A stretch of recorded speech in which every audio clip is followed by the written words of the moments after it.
از دم شما را اعدام بکند، شما را سرتان را از بدن جدا بکند، از یک سر. الحمدلله خدا برای ما ثابت کرد که عین حق خواهد بود و حق امام زمان علیه السلام اینه که با شما معامله کافر حربی بکند، چون شما با امام زمان علیه السلام معامله کافر حربی کردید. شما اگر امام زمان علیه السلام را کافر نمیدانستید، در مال او مانند کافر مال کافر حربی تصرف نمی کردید.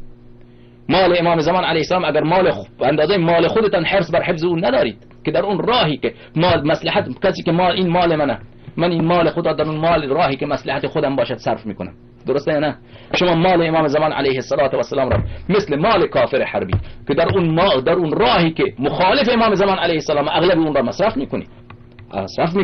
شما با امام زمان علیه السلام معامله کافر حربی میکنید. لذا حق دارد امام عصر علیه السلام وقتی که ظهور بکند، چه در قم چه در نجف اشرف، با شما همان معامله را بکند همونطوری که در احادیث و روایات آمده.